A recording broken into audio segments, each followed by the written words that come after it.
I could tell, the slight pause before she spoke, the flicker of something unreadable in her gaze, the way her fingers tensed just slightly around her fork before she forced herself to relax. There was an intention behind it. A reason. But I let it go. Because this was interesting. I had something to play with. A human puzzle. Layers to peel. What was the right word for it? Ah. Toy.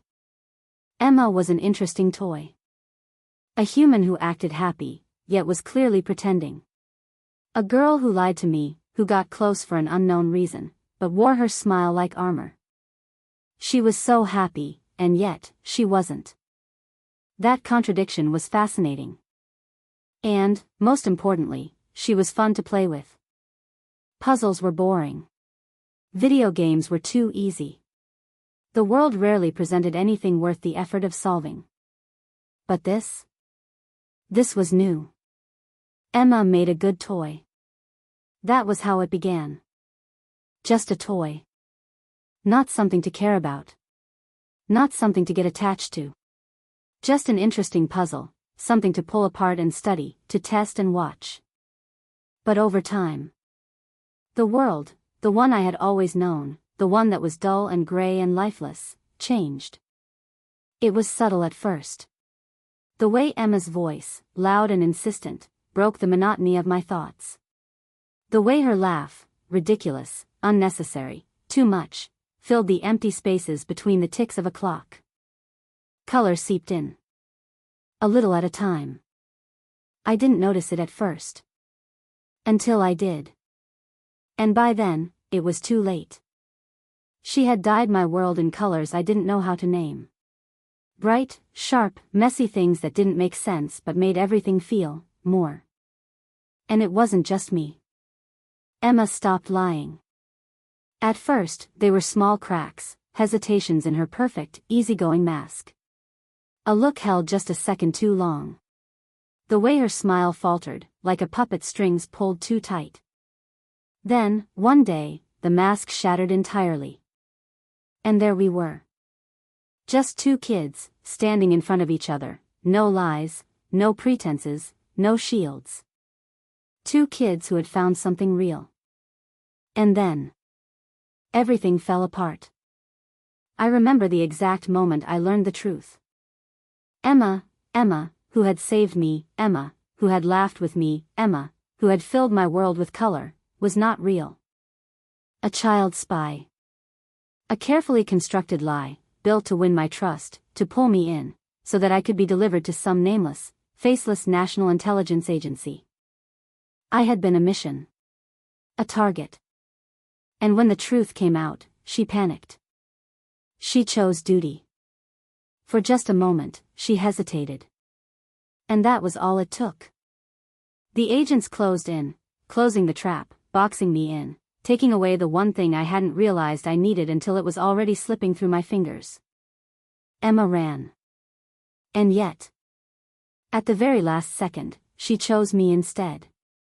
We ran together. We tried to escape. But she was injured. The wound was bad. Too bad. Blood soaked her clothes, seeped into the cracks of the pavement as I held her. Her breathing turned shallow, her fingers clenched weakly around my wrist. I begged her to hold on. I promised I would find a way. I promised I would fix it. I promised. But promises don't stop people from dying. In the end, she died. She would be a disgraceful spy, remembered as nothing more than a failure, someone who betrayed the very agency that created her. And I? I lost the only light that had ever colored my life. Chapter 209, Northern Sea Ice Palace, 10. I exhaled, dropping to my knees. It hurt. Not the kind of pain that could be ignored, not the sharp sting of a wound or the dull ache of exhaustion. This was the kind that settled deep, crawled into your bones, refused to leave. The kind that overshadowed everything else. The pain of losing her. The pain of losing something you cared about more than yourself. The pain of being powerless. That was why I swore to get stronger when I came to this world. Not just because I knew the future, not just because I had the advantage of foresight. No, it was more than that. It was excitement. Because in a world like this, with mana and monsters and limitless potential, it was possible. In my old world, no matter how intelligent I was, no matter how many plans I devised, there had always been limits. I could run. I could outthink. I could survive. But I could never win. Not against the world. Not against the machine of power that crushed people like me without a second thought. Not against them. And I had learned that lesson the hard way, as I held Emma's broken body in my arms, as her warmth faded, as her blood soaked into the cracks of the pavement, as the only color in my gray world disappeared. I had lost. And I had hated it. But in this world, I could become so strong that no one would ever be able to take something from me again. Strength. That was what I needed. Enough to make the world itself bow. Enough to protect what was mine. Enough to make violence the only language that mattered. And I wanted it. Badly. The ability to inflict pain, to deter anyone from even thinking about taking what I held dear. Because even if I didn't have Emma, I was going to move forward. I was going to love again. I was going to protect again. And I was going to win. Compared to that pain, nothing else even came close. The pain of pushing my mana circuits to the limit. The pain of near-death experiences. Pfft. Pathetic. They were comforts, compared to what I had already suffered. What was a few broken ribs next to the nights I spent running, bleeding, starving, unable to stop, unable to grieve, because the second I did, I would die. Nothing. Absolutely nothing. So if it meant I could be strong enough to protect the people who mattered to me. If it meant I could stand at the top of the world and never have to kneel again. I would sell my soul to the devil himself. But in the end, would it be enough? Would I be enough? I had beaten Lucifer, yes. But that was him at his weakest. And he would only grow faster now. He would catch up. He would surpass me. And even he, the second hero, the strongest of his era, had died. I needed more. More desire. More impulse. More hatred. Yet. Somewhere, deep inside, a voice whispered. You can't. You can't protect them. You will fail. You will lose again. Just like you did with Emma. Right. Arthur. A voice, sharp, clear, real, cut through the illusion like a blade. The world around me trembled, splintering at the edges.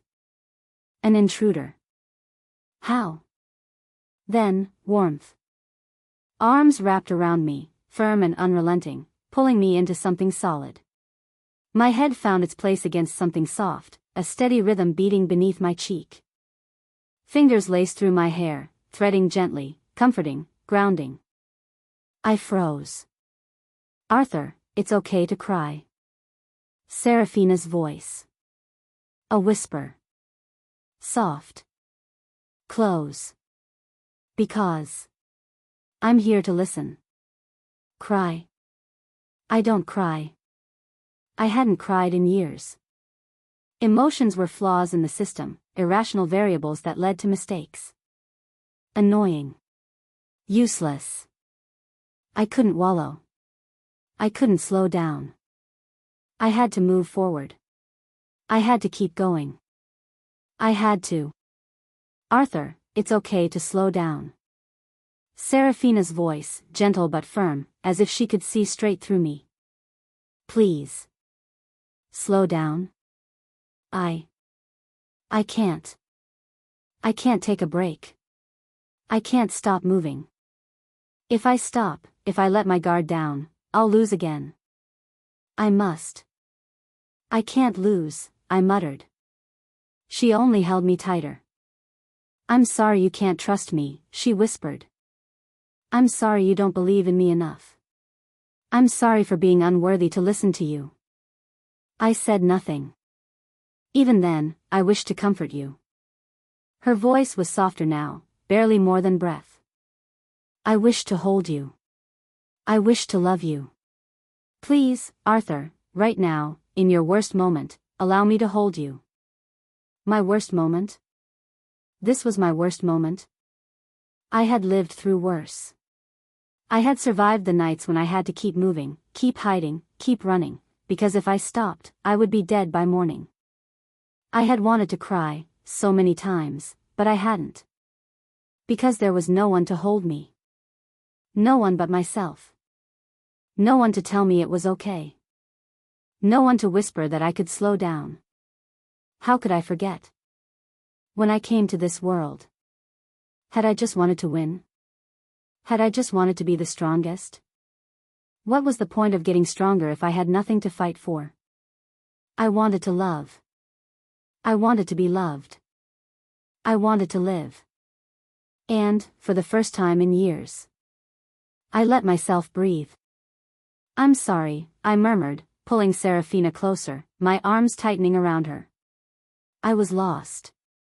For so long, I had avoided my past, shoving it into the darkest corners of my mind, refusing to acknowledge it. But wasn't that exactly what I didn't want Serafina to do? I had brought her here, to the ruins of the Northern Sea Ice Palace, so she could confront her ghosts, so she could move beyond them. And yet, what had I been doing all this time? Running.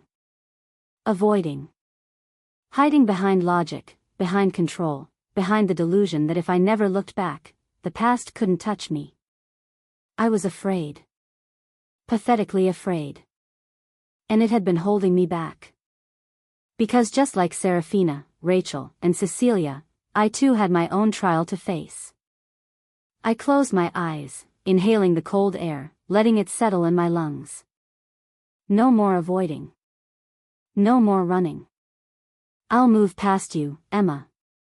I whispered the thought to myself, a silent vow, as I held Serafina even closer. My fingers found their way into her silver hair, caressing the back of her head. She didn't pull away. I exhaled, looking down at her. Thank you, I said softly, pressing my forehead against hers. Serafina blinked, cheeks dusted pink, her breath warm against my lips. No need to thank me, she muttered, shifting slightly. My gaze flickered down, to her lips. Plump. Red. Before I could stop myself, I leaned in. Serafina stiffened for half a second, then, just as quickly, melted into the kiss. Soft. Warm. Alive. When we finally pulled away, I smirked. You're not the only one who can surprise with a kiss, you know. Her narrowed eyes told me exactly what she thought of that. Are you feeling better? She asked, voice quiet, almost careful. Yeah, I nodded, this time with certainty. Thanks again, Sarah. Always, she murmured, her arms wrapping around me again, a silent reassurance, her face nuzzling against mine. I was worried. I'm all right, I whispered back, closing my eyes, breathing her in. She smelled like honey, a soft, lingering sweetness. When we finally pulled apart, I met her gaze, a soft smile tugging at my lips.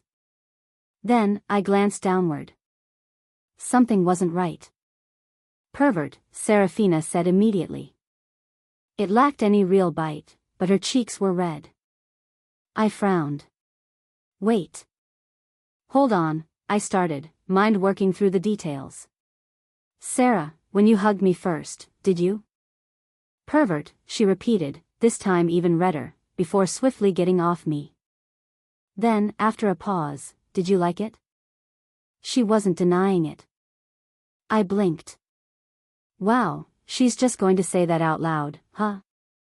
Luna's voice abruptly cut into my thoughts. I almost jolted. You saw that? I shot back. Obviously, Luna deadpanned. I've been able to see since the illusion. I sighed internally. Ever consider not spying on private matters? Luna scoffed. Please. To me, this is like watching two baby rabbits nuzzle each other. I stared at nothing. That is the weirdest analogy you could have chosen. Luna hummed, entirely unbothered. But not inaccurate. I exhaled sharply, shaking my head. Serafina, meanwhile, was still very much red-faced, but with a victorious glint in her eye. I had no doubt she'd be bringing this up again. Chapter 210, Northern Sea Ice Palace, 11. After Serafina and I regained our bearings, we stepped out of the trial room, the door sealing behind us with a soft hum. The path ahead was eerily quiet. Not the kind of quiet that felt peaceful, but the kind that hinted at something waiting. Up ahead is the boss? Serafina asked, her voice steady, but her grip on her sword tightening just slightly. I nodded. 6-star beast. Glacial imp. Serafina frowned. A glacial imp? That's humanoid, right? Yeah, I confirmed. Not just humanoid. Intelligent. We finally reached the boss gate, an ancient, ice-covered door that pulsed faintly with mana. The air around it was colder than the rest of the dungeon, the frost creeping along the edges like veins in stone. I turned to her. I'll help you. Equip bone armor again. Serafina exhaled, nodding. When she had hugged me earlier, she had instinctively dismissed Erebus bone armor. Now, at my command, the crimson bones formed once more, wrapping around her like a second skin, glowing with an ominous sheen. She looked terrifyingly beautiful in it. We both needed to fight at full power for what lay ahead. I could have used Erebus myself, but I needed Serafina to take the lead. This was her fight as much as mine. We pushed the gate open. The doors groaned, shifting with an unnatural smoothness, revealing the arena beyond. Inside was a massive body of water, still and deep, its surface reflecting the pale blue glow of the cavern walls. The room was cavernous, cold and empty, except for one thing. In the middle of the water, perched on a jagged rock formation, was a girl. No, not a girl. Not human, not elf, not dwarf. Something else entirely. Her skin was pure white, unnatural in its paleness, almost glowing against the icy backdrop. Her hair, long and ghostly, shimmered in waves of silvery frost, cascading down her back. 2 curved blue horns jutted from her head, glistening with frost, their color mirroring the icy blue of her eyes. She was watching us. Unmoving. Waiting. Serafina tensed beside me, her breath visible in the freezing air. She looks young, she muttered. I didn't reply. Because those cold, inhuman eyes, calculating, distant, aware, held nothing of youth in them. This wasn't a child. This was a predator. Don't be fooled, I warned, my voice sharp. She's dangerous. Go full throttle from the start. Serafina barely had time to nod before a wave of frozen spikes hurtled toward us, the air cracking with the force of their creation.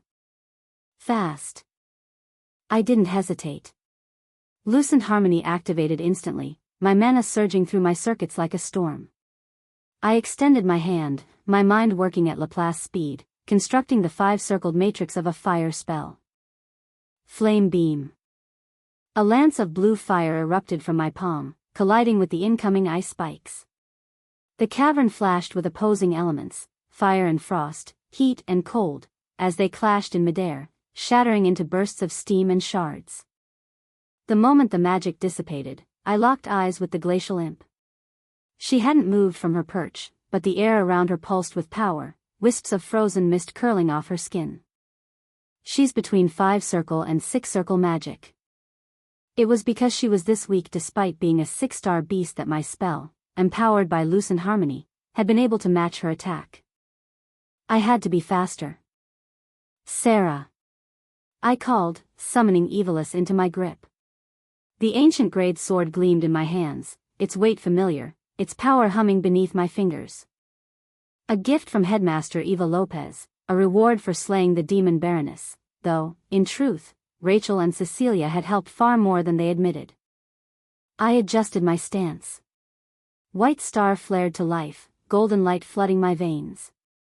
With Erebus already in bone armor form, I didn't have to worry about the clashing resonance between light and dark mana. That was one reason I had given Seraphina Erebus. The other was simple.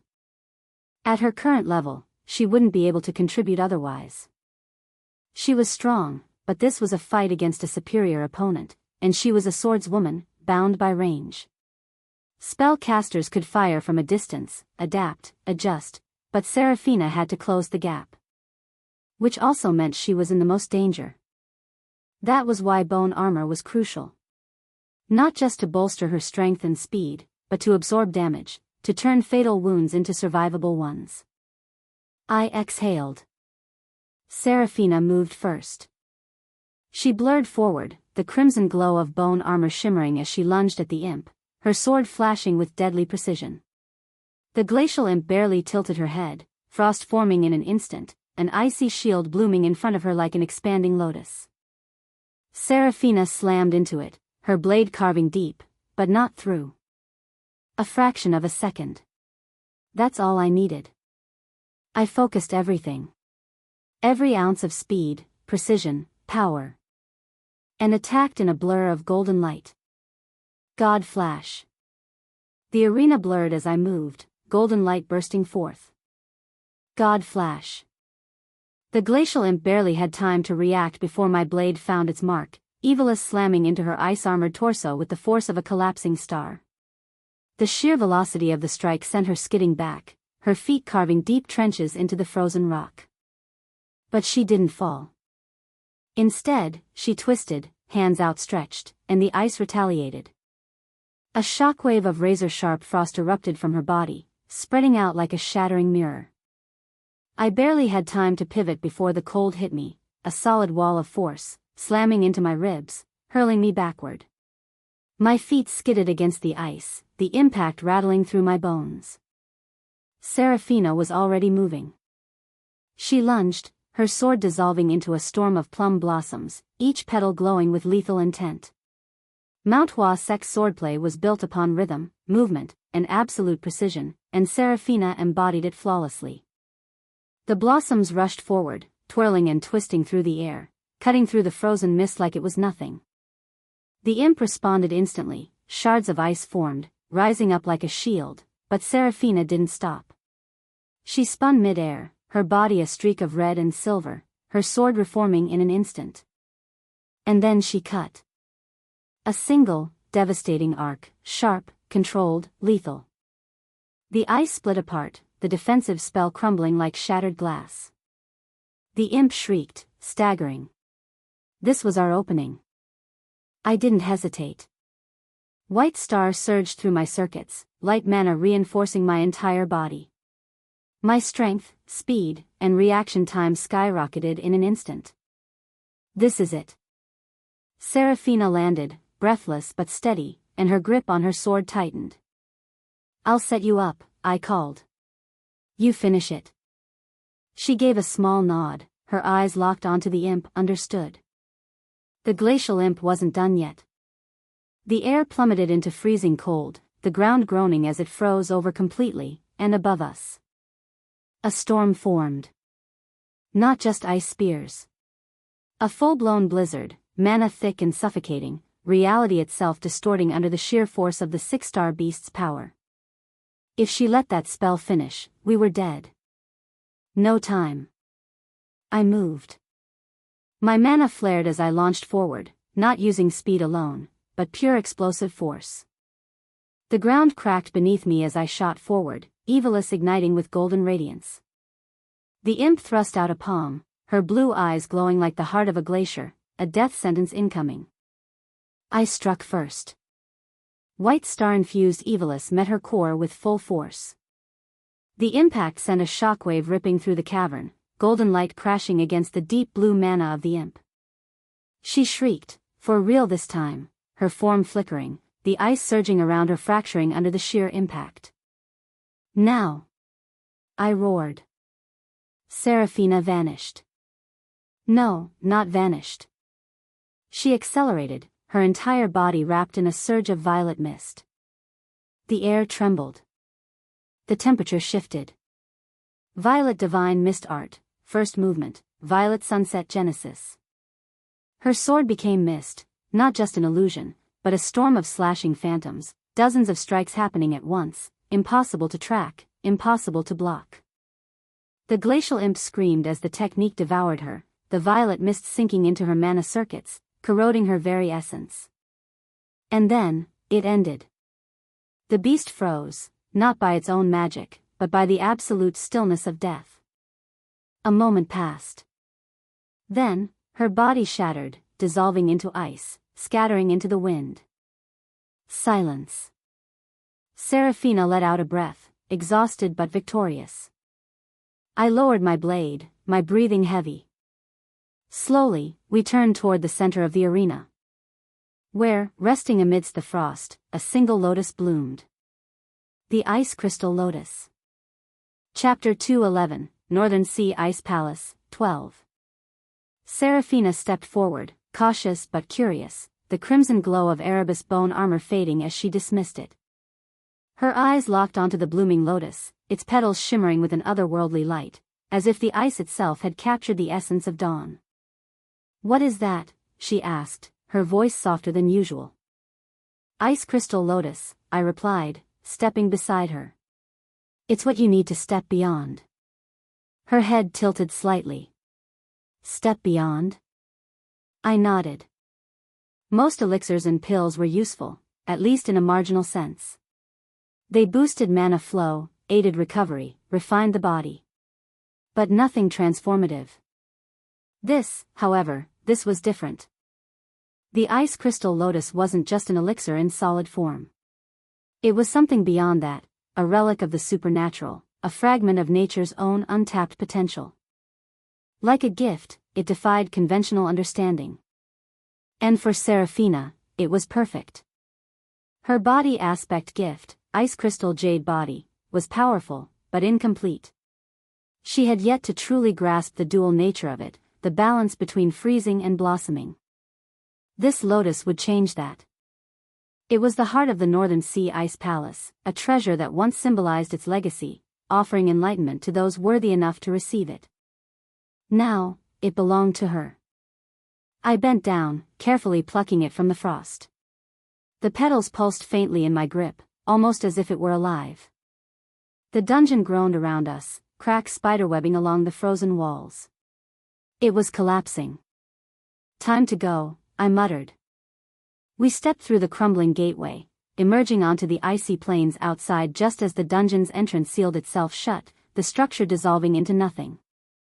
Seraphina barely spared it a glance. Her focus was on the lotus. "Consume it, Sarah," I urged. She hesitated only for a moment, then reached out, her fingers brushing the petals. The moment she made contact, the lotus dissolved, its essence sinking into her mana circuits like ink spilling into water.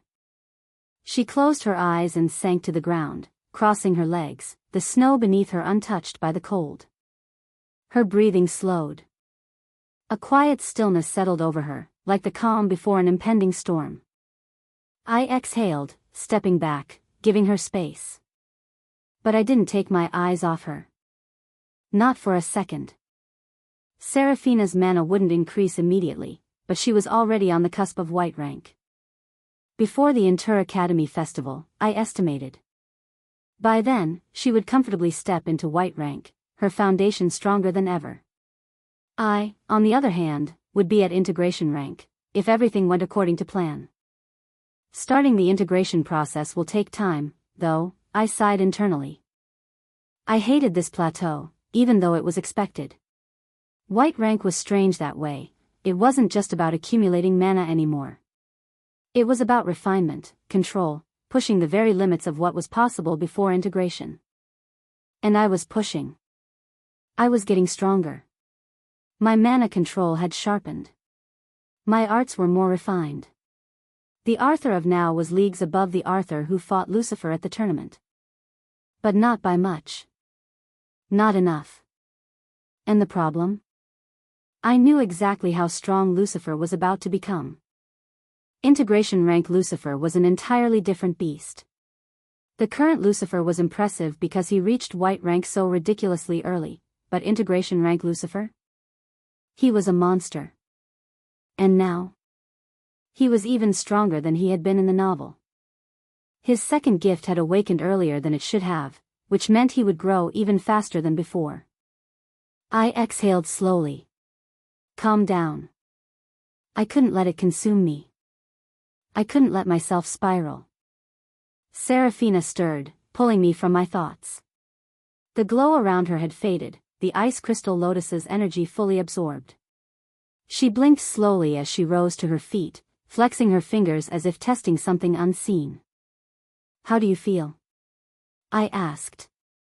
She took a breath, tilting her head slightly as she listened to something deep within herself. Better, she murmured. I'm not fully sure yet, though. I nodded. She wouldn't feel the full effects yet, not until she reached integration rank.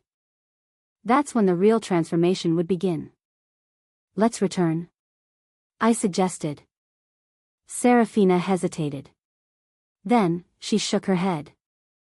Let's stay one more night, she said, her voice softer than usual. I want to spend time with you, here. I raised an eyebrow, half smirking. Do you have a thing for ruined places? Somewhat, she admitted, completely serious, before she reached for my hand. I blinked. Anne. I like being with you, she added, just as straightforward, fingers intertwining with mine, so I don't mind where we are. I stared. Seraphina wasn't normally like this. Her actions had always spoken louder than her words, but now, for the first time, her words matched her actions. And they were bold. I chuckled, squeezing her hand lightly. Lead the way, Sarah. And just like that, we wandered together, two figures against the endless stretch of snow and forgotten ruins. The wind howled softly through the shattered spires of the once great palace, sweeping across the landscape in thin, curling wisps. We walked along broken bridges that led to nowhere, our footsteps crunching against the frost-covered stone. The night sky stretched above us, untouched and endless, stars flickering like distant embers. She led me through the half-buried remnants of a market square, where ice had consumed the stalls, freezing the past in place. We passed the remains of towering statues, their faces eroded by time, their once proud forms now shadows of memory. The silence wasn't haunting. Not anymore. It was peaceful. Seraphina's grip on my hand remained steady, her expression unreadable but content. For the first time in a long while, there was no battle waiting for us. No trial to overcome. Just us. In the ruins of a world that once was. This was nice, I said, exhaling as we both sat in the snow. The cold was sharp, but not biting, settling around us like an old companion.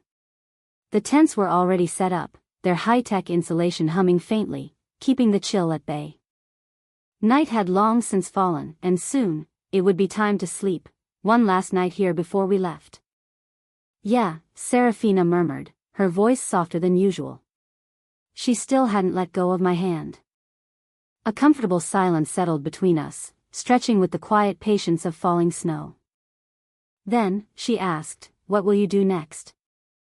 I leaned back, resting on my elbows, looking up at the stars scattered across the vast, untouched sky. I need to go to the Tower of Magic first, I said. Then attend Rachel's and your birthdays. Spend some time with family. I paused for a second, then added, and establish my own guild. Seraphina turned her head slightly, her silver hair catching the moonlight. Your own guild? Yeah, I nodded, feeling the weight of it settle in my chest. I need power. And to do that, I need to build something of my own. A guild, strong, influential, right in the heart of the Slate Mark Empire. She didn't look surprised. If anything, there was something close to pride in her expression, her fingers tightening slightly around mine. I'm sure you'll do well, she said simply. I hesitated.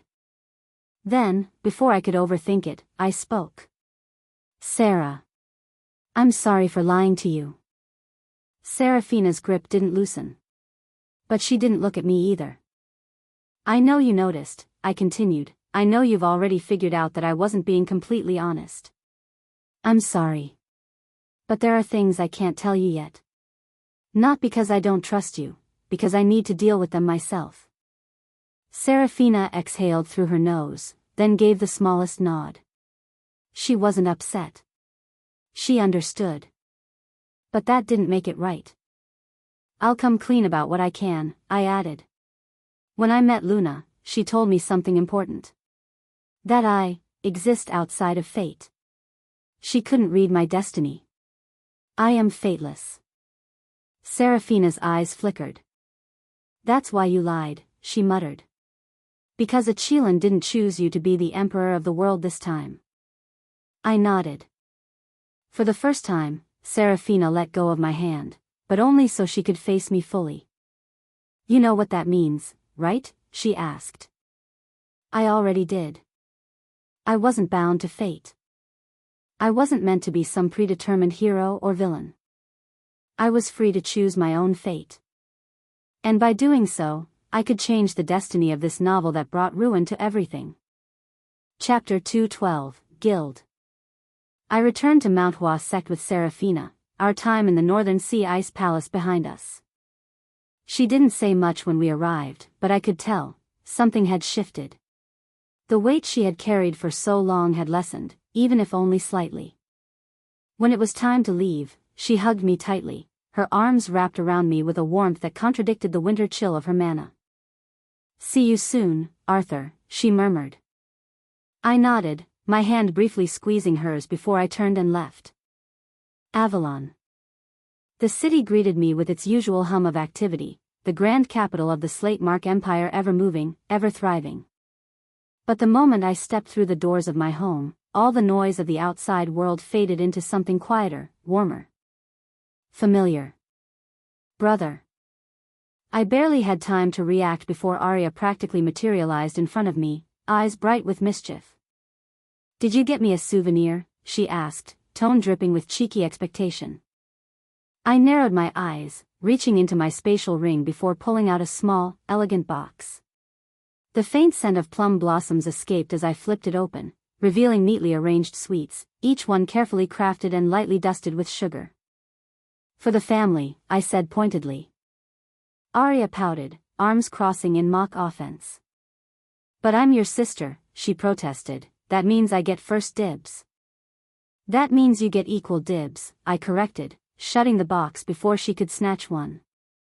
Before she could escalate the argument into an elaborate scheme to steal them, my mother pulled me into a soft, warm embrace. We missed you, she murmured, holding me close. For a second, I just stood there. Then, I smiled. Genuinely. I missed you too, I admitted. Because I had. In my past life, I had no family. No one to return to, no home waiting for me. But here? Here, I had them. The four of us, my father, my mother, Arya, and I, settled into the living room, the space comfortable, lived in, filled with the quiet warmth that only came from being home. I told them about Mount Hua Sect, my training, the techniques I had learned, skimming over the more dangerous details. No need to make them worry. The Northern Sea Ice Palace? That part one left out. Instead, I simply said I had gone to a 6-star dungeon with Serafina under supervision. Technically true, just missing some details. 6-star, my father mused, his brow lifting. That's impressive. And you're not half dead, so I assume it went well? I handled it, I said, smirking slightly. Arya shot me a skeptical look. Handled it, or did Serafina carry you? I flicked her forehead. Ouch. Rude. I chuckled. For the first time in a while, I could just sit back and breathe. And so, I put Callie to work. There were people to recruit, paperwork to handle, and endless bureaucratic nonsense that came with establishing a guild in the Slate Mark Empire. A guild master had to be at least a 6-star adventurer, and since I wasn't integration rank yet, I didn't qualify. Callie, however, did. Integration rank. 6-star adventurer's license. More than qualified. So, for now, she was the guild master, and I was the vice guild master. Of course, I had the paperwork signed and sealed to make sure that once I hit 6-star, we'd swap places. No arguments. Other than that? Well, I gave her money, told her to handle things, and relaxed. For a few days, at least. I was having lunch with my family, letting the warm hum of conversation and the clinking of silverware settle into something comfortably mundane. Then, the doorbell rang. My mother stood up, brushing her hands off. Who could that be? I glanced toward the door briefly, then went back to eating. Not my problem. Then. Hello, Ms. Nightingale. I'm Callie Malekith, Arthur's friend. I froze. That voice. Familiar. But bubbly? I turned my head, slowly, just in time to see my mother clap her hands together, delighted. Oh. Arthur's friend. Please, come in. Are you hungry? Oh, no, I just grabbed a bite on the way, Callie answered smoothly, her long black hair neatly tied back, her expression the very picture of polite innocence. Which, for the record, was bullshit. I narrowed my eyes. Why the hell was she here? Hello, Mr. Nightingale, she greeted my father next. I'm Callie. My father barely blinked before his gaze sharpened. Callie Malekith? Of course, he knew the name. The Malekiths were a powerhouse in the Western continent, their influence roughly equivalent to a marquee house in the Slatemark Empire. It made sense why she could waltz in and handle my guild's paperwork without issue. But that still didn't explain why she was standing in my house, in my city, with my family. Wow, are you rank 1 of Class 2A at Mythos Academy? I groaned as Arya shot forward, eyes wide and shining, fangirling at speeds that should be illegal. Nice to meet you, Arya, right? Callie smiled, too sweetly. Your brother talks about you. Arya beamed, her hands clasped together like she'd just met her idol. Ah, did he? He didn't say anything bad, right? No, no. Callie waved a hand dismissively, before adding, as you know, he's a good guy. Her tone was too casual, like she was trying to convince herself. I narrowed my eyes further. Callie, I said, standing up, let's go talk. Sure, she said, a little too quickly. We walked into the living room, stepping into the far corner, away from my family's prying eyes. Then I turned on her. Why are you here? Callie crossed her arms, expression shifting from innocent guest to irritated administrator. I was wondering why the hell you thought it was a good idea to dump all the work on me, she snapped. You made me scout, hire a dozen people, and handle all the paperwork for an entire guild, in the Slatemark Empire. During my summer break. While you were having cozy family time. I shrugged. So? Her eye twitched. So? She hissed, fists clenching at her sides. I could practically see her debating the ethics of punching me in the face, but of course, she couldn't. Our mana oath wouldn't let her. And she knew it. Which only made her angrier. I leaned against the back of the couch, watching her seethe. Relax, I said, you're doing a great job. She exhaled sharply. Arthur. Yes? Shut up. I am aware that you are terrified of failing my impossibly high standards, I said, crossing my arms, but don't worry, I'm not one to judge too quickly. Callie's shoulders twitched. Then trembled. Then, very carefully, she turned to look at me, her glacial stare promising murder. If looks could kill, I would be dead, resurrected, and killed again for good measure. Sadly for her, they couldn't. All right, I said, raising my hands in surrender. I'll stop pulling your leg. You better, she said, voice dangerously low. And you better come with me and make this goddamn guild come to life. I sighed, dramatic and long-suffering. Fine, fine, I'll stop delegating like an evil mastermind and start doing things myself. Callie narrowed her eyes. She was not convinced. By the way, did you decide on a name? She asked, rubbing her temples like she already knew the answer. I tilted my head. Oh, that's my job. She slapped her forehead. You are the one who needs to decide, she snapped. I texted you. Yeah. I nodded, tapping my chin. Your texts were mostly complaints, so I, muted you. There was a beat of silence. Then, in an eerily calm whisper, Callie said, Arthur Nightingale. I coughed. What? I knew you'd call if there was an emergency. Name. Now. Okay, let me think. She crossed her arms, glaring at me like she was mentally flipping a coin between homicide and exile. I took a breath, closing my eyes, letting my mind shift gears. A guild name.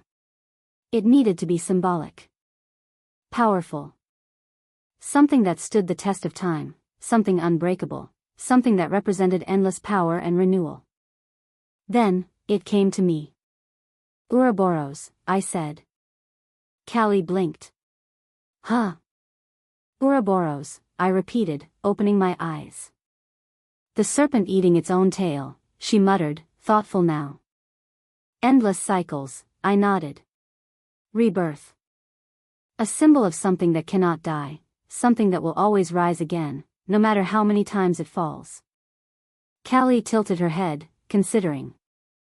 Then, she smirked. All right, she said, I'll admit it, that's a damn good name. Of course it is, I grinned. I came up with it. She rolled her eyes. Now get your self-proclaimed genius ass to work, Guild Master. Chapter 213, Ouroboros, 1. 2 members. That was all it took to establish a guild on temporary status.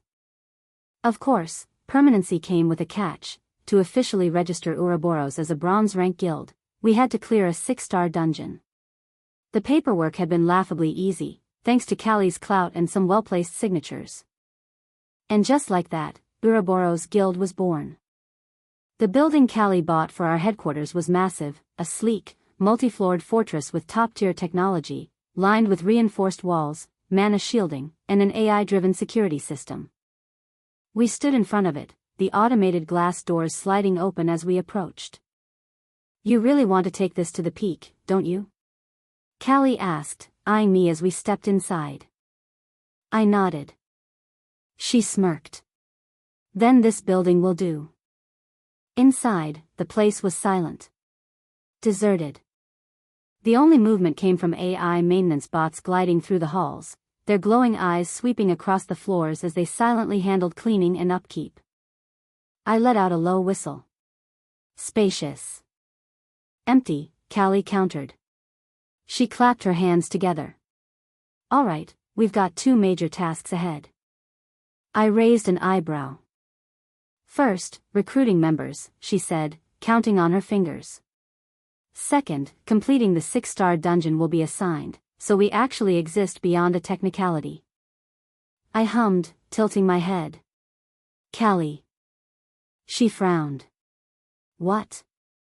I looked at her seriously. You can solo a 6-star dungeon, right? For a moment, silence. Then, Callie exhaled sharply, lowering her head. Her shoulders shook. Callie? You crazy, she cut herself off, inhaled deeply, and let it out very, very slowly. I watched her process her emotions. Then, she tilted her head, smiling sweetly, too sweetly. Arguing with a crazy bastard like you, she said, her voice filled with calm madness, would drive me crazy. I smirked. So you're saying you can't solo it? She glared. I shrugged. Well, doesn't matter. I won't be the one clearing it anyway. Her eye twitched. Oh. It'll be you, I said, and whoever we manage to recruit. Callie stared at me. Long and hard.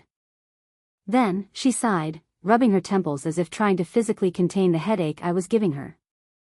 Fine, she muttered, deadpan, it really feels like I just signed my soul away to a goddamn devil. I grinned. Well, yes, but in return, you get a massive reward when I reach Radiant rank. She shot me a flat look. I swear to God, Arthur. Anyway, I cut in before she could finish that thought. Who do we need to recruit? Callie waved a hand, pulling up a holographic screen that projected a list of names. You were the one who gave me the list, she pointed out, then tapped on 4 names specifically. But I'm not sure about these guys. I didn't even have to look to know which ones she was doubting. Those 4, I said smoothly, are the most important. Callie frowned. These randos? They may be randos now, I said, tapping the screen where their names were displayed, but they won't be for long. She didn't look convinced. Anyway, I continued, ignoring her skepticism, I'll handle recruiting those 4. You get the other 8. She squinted. That hardly seems fair. Life's not fair, I said with a shrug. Deal with it. She glared at me like she was debating whether or not to punch me. Instead, she exhaled through her nose, rolled her shoulders back, and muttered, fine. But if I get stuck with the useless ones, I'm making you do all the paperwork for the next year. I waved her off. Yeah, we'll see. I turned back to the holographic screen, scanning the names one last time. My eyes landed on the first recruit. A slow smile crept onto my lips. Time to find the brain of our guild. Our guild needed a brain.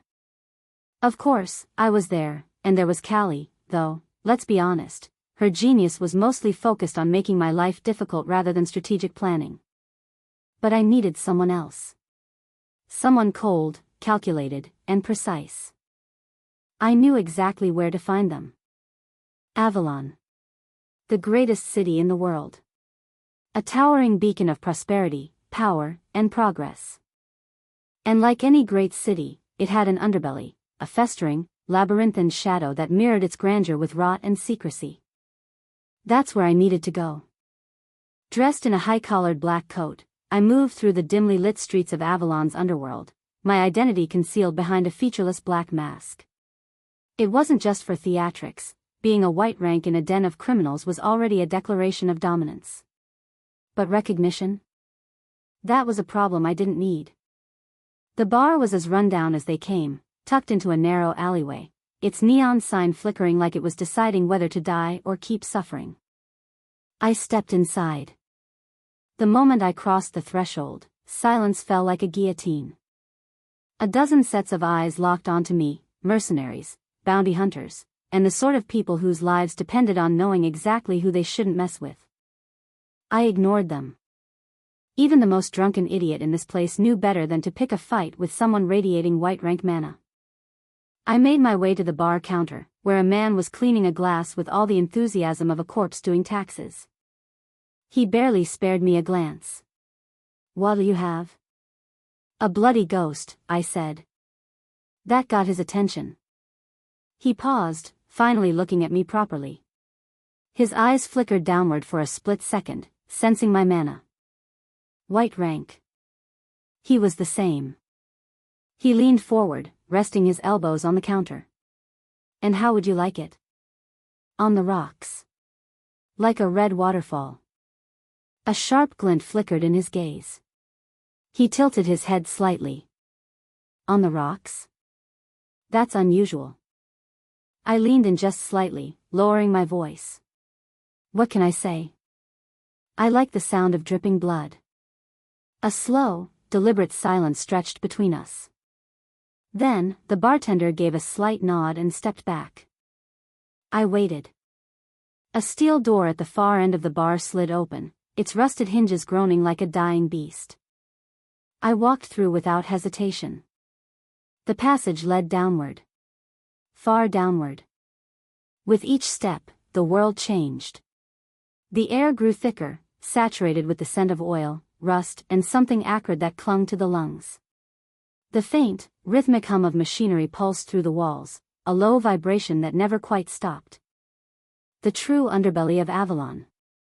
As I emerged into the underground district, the scenery shifted entirely. A sprawling marketplace, lit by flickering neon, stretched before me. Vendors peddled black market technology and drugs that weren't exactly legal by imperial standards. People moved in shadows, slipping between dimly lit alleyways where deals were made and betrayals sold for pocket change. Somewhere in this chaotic mess, my recruit was waiting. And it was time to find him. I moved through the market, masking my mana presence as I went. It was safer that way. Too much power invited too many questions, and questions had a way of leading to unwanted complications. Tonight, I wasn't here to make a scene. I was here for a recruitment. Somewhere in this chaotic sprawl of mercenaries, thieves, and illegal traders, there was a man I needed to find. A man everyone else had dismissed as worthless. The Grey Crows were a mercenary group. Not a guild, far from it. Guilds had influence, resources, and the backing of power. They were organizations, structured and well-oiled machines with long-term strategies. Mercenary groups? They were temporary alliances at best, often skirting the edges of the law, surviving job to job, hire to hire. Weapons for rent, bound to the highest bidder, but never for long. They had less power, less money, and significantly less future. But they had one thing guilds didn't always have: people who could disappear completely when necessary. That was the appeal. And that was why I was here. I found the Grey Crow sigil hanging over a narrow, metal-plated stall, one of dozens scattered throughout the underground marketplace. A figure in a deep hood sat behind the counter, exuding the kind of calm indifference that came from a lifetime of low expectations. "How may the Grey Crows be of service to you?" he asked, voice flat. "I'm looking for a mercenary," I said. His fingers tapped the counter. "Specific codename?" "Lazy Panda." The tapping stopped. I saw the smallest hesitation, a subtle flicker of confusion. It lasted less than a second, but I caught it. Lazy Panda. A known failure of a mercenary. Someone with no combat achievements, no reputation, no notable skills beyond surviving long enough to keep getting pitiful assignments. His reaction confirmed what I already knew: no one ever specifically asked for Lazy Panda. Which made my request very interesting. I slid a stack of cash across the counter. Not a bribe, just a shortcut. The hooded man considered it, then took the cash. "Wait here," he muttered, before disappearing into the depths of the marketplace. I waited. Minutes passed. Then, footsteps. I looked up as a man approached. Chapter 214, Ouroboros, 2. He wasn't impressive. Mid-20s. Auburn hair. Dark eyes. He carried a low-grade spear, the kind of weapon practically handed out in bulk to academy dropouts and street fighters. His mana rank barely scraped mid-yellow rank, which meant he was far weaker than even the lowest-ranked first year at Mythos Academy. Objectively speaking, a complete nobody. But I wasn't here for strength. "Codename Lazy Panda at your service," he greeted with a small bow, his tone somewhere between polite and utterly uninterested. I gestured for him to follow. "We're talking somewhere else." He didn't argue. Didn't hesitate. Smart. I led him out of the underworld, stepping back into the pulsing lights and clean streets of Avalon. The contrast was almost jarring, from dim neon corridors and whispered deals to towering skyscrapers and perfectly regulated hover traffic. The same city. Two different worlds. We entered the same bar I had used as an entry point. This time, I took a seat. Lazy Panda sat across from me. "So," he said, leaning back lazily, fingers drumming on the table. "What exactly do you need me for?" I smiled. The question should have been why me? But he didn't ask that. Because he already knew the answer was interesting. And that meant he was already thinking. Good. Elias Vance, 27 years old. Currently, a low-ranking mercenary known for his lacking combat ability. However, he was once in the Slate Mark Empire's intelligence division due to his sharp mind. Unfortunately, he was dropped since he failed to reach the desired mana rank. I smiled thinly, letting the silence stretch just a moment before I replied. Let me introduce myself first. I am Arthur Nightingale, rank 1 of the first years of Mythos Academy. His eyes widened before he controlled them, not saying anything. Elias, you're not here to be another anonymous cog in a machine. You see the chaos of Avalon, a mess of wasted potential and half-baked schemes, and you know that it's ripe for a mind like yours, I said. He raised an eyebrow. I'm listening. I leaned in, lowering my voice as if about to reveal a grand cosmic secret. You're a strategist, a mind that calculates the unpredictable. While others scramble in the dark, you see the chessboard. I'm building Ouroboros Guild, a guild that isn't content to merely survive, but to reshape the very game. Elias drummed his fingers again, skepticism flickering in his eyes. And why would I want to play your game? Because, I said, tilting my head with a conspiratorial glint, you deserve more than the scraps they throw at you in this rat race. Imagine having the power to call the shots, being the unseen hand that moves the pieces. With us, your intelligence won't just be an asset, it will be the backbone of an empire.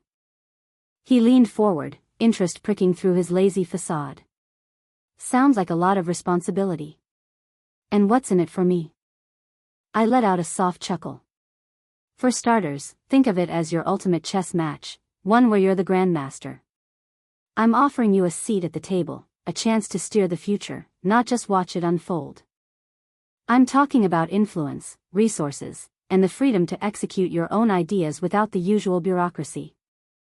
Elias's gaze hardened, and I saw his mind shift gears. Influence, resources, freedom. You know those aren't exactly free, Arthur. What's your angle? Simple, I said, tapping the table lightly. You join Ouroboros, and your intellect will be rewarded not just with coin, but with real power. Power that'll let you shape outcomes, rewrite rules, and finally get the recognition you deserve. I'm not asking you to be a pawn, I'm inviting you to be the mastermind behind it all. A slow smile crept across Elias's face, half amused, half intrigued. So, you're saying you're building an empire, and you want me to be its brains? Exactly, I replied, meeting his gaze steadily. In a world where everyone is content with mediocrity, you're the anomaly, the one who can see what lies beneath. With you on board, Ouroboros won't just survive, it'll flourish, and you'll finally get to be the one who calls the shots. For a long moment, Elias was silent, his eyes appraising me as if weighing the cost of such a gamble. Finally, he nodded slowly.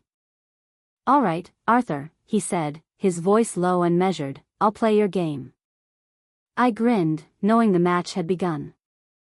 Excellent, I said, sliding a document across the counter. This is our guild's contract. Not binding in the old-fashioned sense, but it marks your entry into Ouroboros. Elias picked up the document, his eyes lingering on it. And if I decide to back out, he asked, his tone cautious yet amused. Then you'll have the satisfaction of knowing you helped build an empire, a guild that's set to redefine power in the world. But let's be honest, no one else will offer you the freedom and influence I'm offering. Other groups treat your talents like trinkets. With us, you'll be the mastermind behind every move we make. He tapped his fingers against the counter, his eyes narrowing into that calculating gaze I knew all too well. All right. I'm in. But I want full control over my strategic domain. No half measures. I grinned, a spark of triumph lighting my eyes. I wouldn't have it any other way. Welcome aboard, Elias. Our first order of business is to overhaul our recruitment strategy, and you'll have your hands in every major decision. We shook on it, a firm, silent agreement that echoed like a promise in the low hum of neon and machine chatter. In that moment, the underbelly of Avalon seemed to fade, replaced by the potent idea of change. To Ouroboros Guild, I toasted quietly, lifting a glass of deep red synthetic liquor. May our minds be as sharp as our blades and our plans as endless as the snake that devours its tail. Elias raised his glass, a glimmer of unspoken challenge in his eyes. To reshaping the world, he declared. And so it was. Two brilliant minds, bound by ambition and a shared desire for freedom, sealed their fates with a handshake and a promise. In that dim, subterranean world of clandestine deals and flickering holograms, our alliance was born, a spark of hope in a realm too often dimmed by mediocrity. The future of Ouroboros Guild had just taken its first, decisive step. Anyway, I said, leaning back and stretching my arms, you need to get a 3-star license. Once you have it, sign the contract, bring it to the guild, and we'll handle the paperwork. That's your official entry into Ouroboros. Elias tilted his head slightly, his expression unreadable. And my role? Guild secretary, officially, I replied. Unofficially? The mind that keeps the entire machine running. His lips twitched in amusement. Flattering, but I'll reserve my judgment until I see what kind of machine you're actually building. You'll see soon enough, I assured him. But before that, I need your help with something else, hiring 3 more people. Elias's brow lifted. Only 3? 3 very specific individuals, I corrected. Like you, they're unique. Talents that exist in their own category, still unclaimed by the major organizations that would kill to have them. They'll be the foundation of Ouroboros. He exhaled through his nose, thoughtful. And you won't tell me who they are? I gave him a lazy shrug. I'm not that trusting.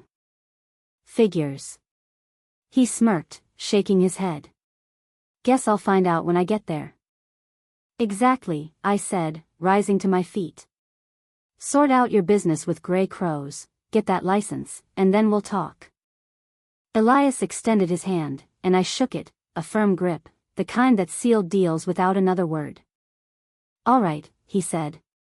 I'll see you at the guild. I turned and walked away, weaving back into the flow of Avalon's underbelly, the neon lights and scattered voices washing over me. 1 down. The other 3? They weren't going to be as easy. Chapter 215, Ouroboros, 3. Elias Vance had been an easy acquisition, just as expected. He was waiting for someone to gamble on his intelligence, someone who saw him as more than just a disposable strategist in the underworld. He had no real loyalty to the Grey Crows or the scraps they tossed his way. He wanted something bigger, something where his mind wasn't just tolerated, but valued. And I had given him that. The others, though? A different story entirely. One, I could only approach once I returned to Mythos Academy. Another, I needed to be at integration rank to even have a conversation with. Which left me with just one option. The very next day, Elias turned up at Ouroboros Guild headquarters, handed over his signed contract, and officially joined the team. He didn't waste time settling in. He immediately started assessing our operations, analyzing everything with that sharp, calculating gaze of his. Meanwhile, Callie had done her part, managing to hire 3 from her assigned list. That put our total members at 6. A promising start. But now, it was time for the next piece of the puzzle. You want to hire her?